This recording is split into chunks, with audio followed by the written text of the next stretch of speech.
हरियाणा में रिटायर्ड होने वाले कर्मचारियों को झटका, 58 की उम्र के बाद 2 सालों तक री एम्प्लॉयमेंट।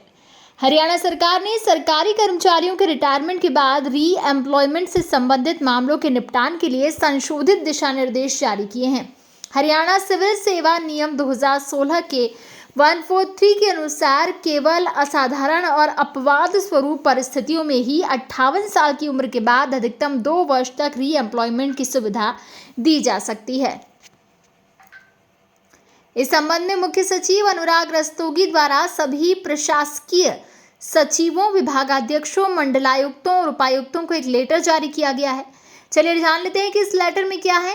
लेटर के अनुसार सरकार ने 18 जून 2025 को जारी आदेशों के माध्यम से एक कमेटी का पुनर्गठन किया है।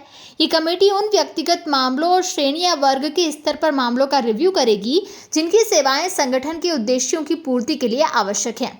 प्रस्तावों पर विचार के लिए हर महीने एक निश्चित तिथि पर कमेटी की बैठक होगी। वहीं ऑर्डर के अंतर्गत प्रशासनिक विभाग ये तय करेंगे कि किन परिस्थितियों में रिटायर अधिकारियों और कर्मचारियों की सेवाएं रिटायरमेंट के बाद भी आवश्यक है।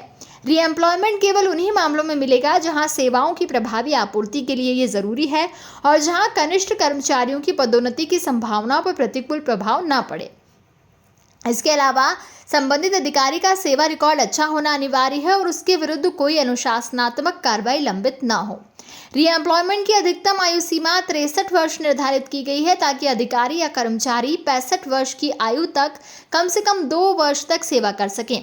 2 वर्ष के बाद रीएम्प्लॉयमेंट पर किसी भी स्थिति में विचार नहीं किया जाएगा। यदि 2 वर्ष के बाद सेवानिवृत्त अधिकारियों या कर्मचारियों की सेवाओं की आवश्यकता है, ऐसे मामले में केवल अनुबंध के आधार पर नियुक्ति की जाएगी। इसके लिए मानव संसाधन विभाग की पूर्व स्वीकृति आवश्यक होगी। नहीं, प्रशासनिक विभाग ने अपने मंत्री प्रभारी की स्वीकृति प्राप्त करने के बाद संबंधित मामले मानव संसाधन विभाग को भेजने होंगे। इसके बाद समिति अपनी सिफारिशें संबंधित प्रशासनिक विभाग को भेजेगी। इसके पश्चात संबंधित विभाग वित्त विभाग की सहमति प्राप्त कर मुख्यमंत्री की स्वीकृति के बाद ही रीएम्प्लॉयमेंट आदेश जारी करेंगे। ये निर्देश उन कर्मचारियों के मामले में लागू नहीं होंगे जिनकी री एम्प्लॉयमेंट की अवधि अपेक्षित अनुमोदन के बाद भी उनकी वर्तमान री एम्प्लॉयमेंट की समाप्ति तक जारी है। साथ ही स्वास्थ्य तथा ईएसआईसी विभाग के चिकित्सकों के मामले में सेवानिवृत्त और री एम्प्लॉयमेंट की अवधि संबंधित विभागों द्वारा समय समय पर जारी अधिसूचनाओं और आदेशों के अनुसार निर्धारित की जाएगी।